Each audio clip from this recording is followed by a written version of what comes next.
নমস্কার বন্ধুরা, আমি পল্লব আর আপনারা দেখছেন রাধাকৃষ্ণ ইউটিউব চ্যানেল। আজকের এই ভিডিওতে আমরা কথা বলবো যাদের ওপর মহাদেবের অদৃশ্য কৃপা থাকে তারাই এই 7টি সংকেত পান। ভিডিওটি সম্পূর্ণ দেখার অনুরোধ রইল।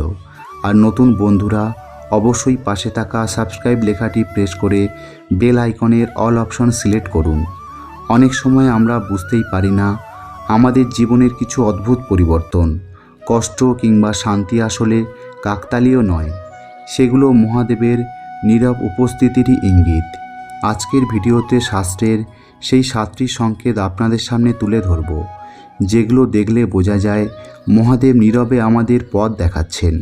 তাহলে চলুন দেরি না করে ভিডিওটি শুরু করা যাক। যাদের ওপর মহাদেবের অদৃশ্য কৃপা থাকে তারা নিজেরাও অনেক সময় বুঝতে পারেন না তাদের জীবনে নীরবে অগোচরে কিন্তু গভীরভাবে কাজ করে চলেছেন স্বয়ং ভগবান শিব। কারণ মহাদেব এমন এক দেবতা যিনি প্রকাশ্যে খুব কম কিছু দেন, কিন্তু অন্তরে যা দেন তা চিরস্থায়ী।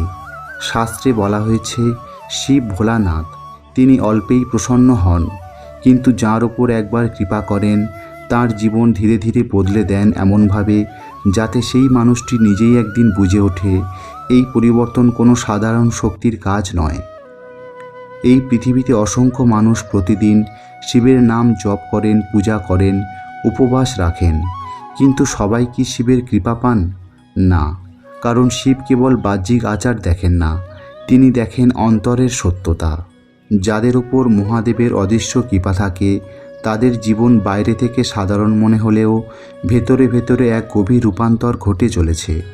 মহাদেব এমন এক দেবতা যিনি ঢাকঢোল পিটিয়ে কৃপা করেন না, তিনি নীরবে মানুষের জীবনে প্রবেশ করেন, নীরবে কষ্ট দেন, নীরবে শিক্ষা দেন, আবার নীরবেই রক্ষা করেন। তাই শিবের কৃপা বোঝা সহজ নয়, কিন্তু শাস্ত্র বলে যার উপর শিব কৃপা করেন তার জীবনে কিছু বিশেষ লক্ষণ বা সংকেত ধীরে ধীরে প্রকাশ পায়। মহাদেবকে বলা হয় আশুতোষ, অর্থাৎ যিনি অল্পেই প্রসন্ন হন, কিন্তু শিবের প্রসন্নতা মানেই বাহ্যিক সুখ নয়। অনেক সময় মানুষ ভাবে শিব কৃপা করলে বুঝি সব কষ্ট দূর হয়ে যাবে, কিন্তু শিবপুরাণ আমাদের শেখায় শিব প্রথমে মানুষকে ভাঁয়েন, তারপর গড়েন। তিনি আত্মাকে প্রস্তুত করেন, কারণ অপবিত্র আত্মায় শিব বাস করেন না।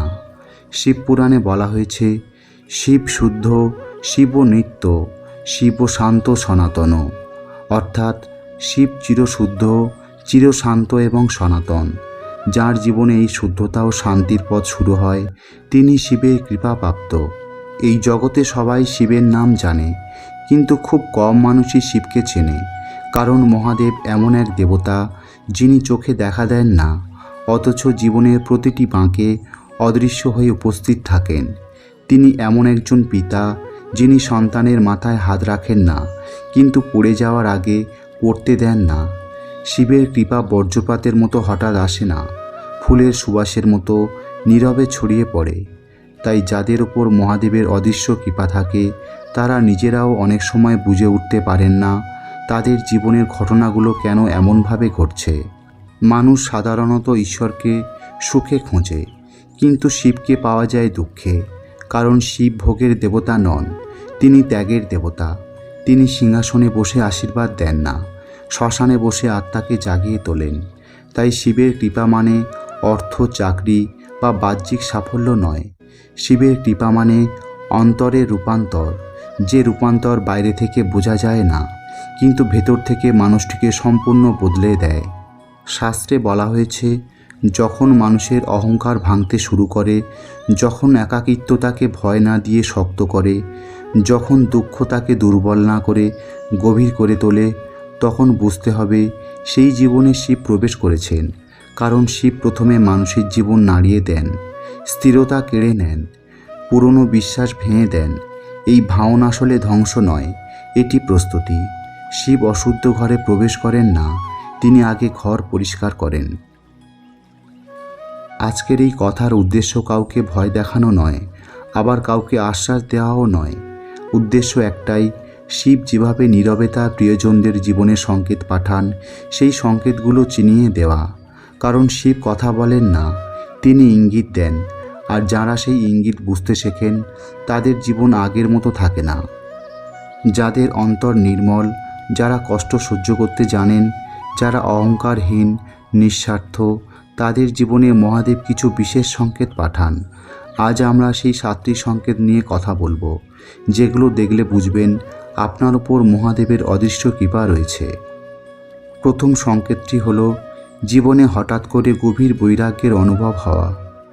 একসময় যেসব জিনিস আপনাকে খুব টানত, অতিরিক্ত ভোগ, অর্থ, খ্যাতি, মানুষের প্রশংসা, হঠাৎ সেগুলো আর আগের মতো আনন্দ দেয় না।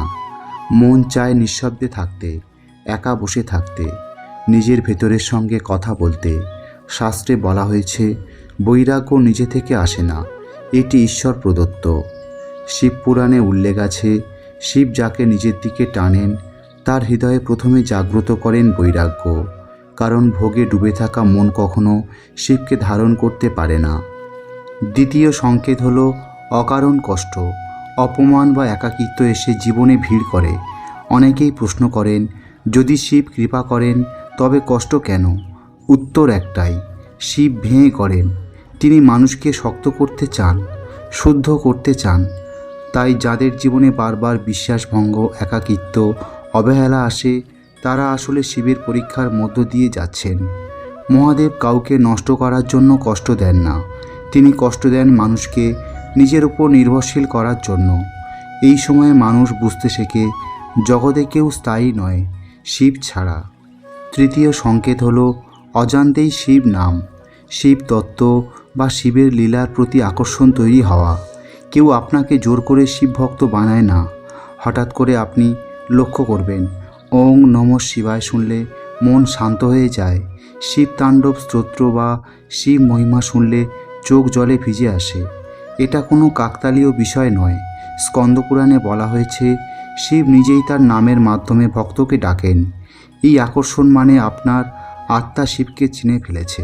চতুর্থ সংকেত হলো জীবনের চরম সংকটে অদ্ভুতভাবে রক্ষা পাওয়া। এমন পরিস্থিতি আসবে যেখানে সব রাস্তা বন্ধ, সব দরজা যেন আটকে গেছে, অথচ শেষ মুহূর্তে এমন কিছু ঘটে যাবে যা আপনাকে বাঁচিয়ে দেবে। হয়তো একটি দুর্ঘটনা থেকে রক্ষা, হয়তো বড় ক্ষতি হওয়ার আগেই পরিস্থিতি বদলে যাওয়া। তখন আপনি নিজেও বলবেন আমি জানি না কিভাবে এটা সম্ভব হলো। শাস্ত্রে একে বলা হয়েছে শিবের অদৃশ্য রক্ষা কবচ। তিনি সামনে এসে কিছু করেন না, পেছনে থেকে আগলে রাখেন। পঞ্চম সংকেত হলো আপনার ভিতরের অহংকার ধীরে ধীরে ভেঙে যাওয়া। আগে যেসব বিষয়ে আপনি খুব রেগে যেতেন, অপমান বোধ করতেন, সেগুলো আর তেমন প্রভাব ফেলে না।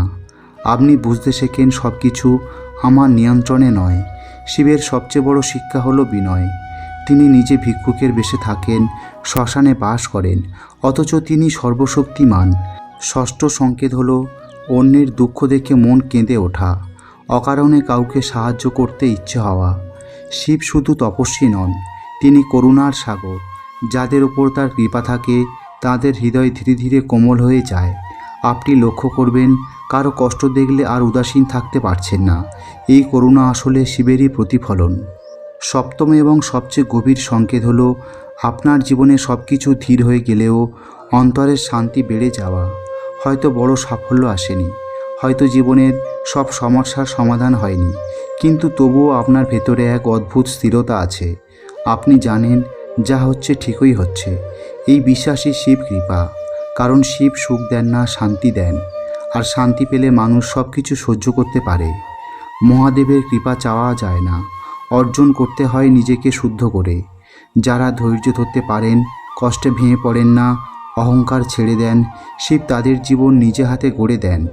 শিব কাউকে হঠাৎ করে মহান করে তোলেন না, তিনি ধীরে ধীরে মানুষকে সত্য করে তোলেন।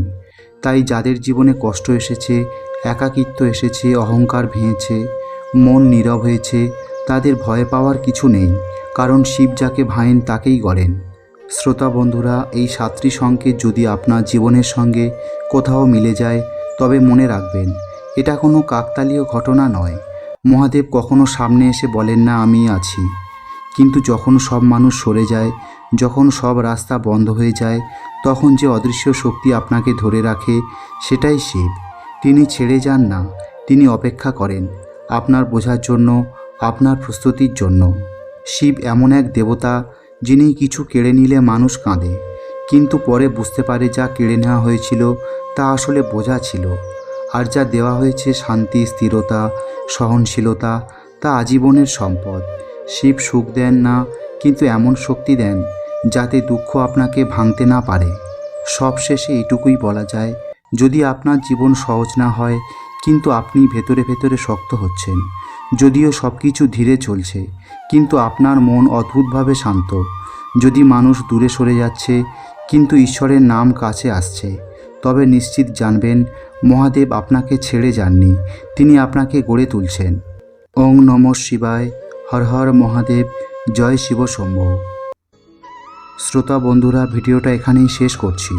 আজকের ভিডিওটা কেমন লাগলো কমেন্ট করে অবশ্যই জানাবেন। ভিডিওটা ভালো লাগলে আমাদের এই চ্যানেলকে অবশ্যই সাবস্ক্রাইব করুন, আর আপনি পরবর্তী ভিডিও কোন বিষয়ে দেখতে চান সেটাও জানান। দেখা হবে পরের ভিডিওতে। ততদিন ভালো থাকবেন, সুস্থ থাকবেন। আর আমি ছিলাম পল্লব আপনাদের সাথে। আর মহাদেবের কৃপায় আপনার জীবন সুন্দর ও সার্থক হয়ে উঠুক। হর হর মহাদেব।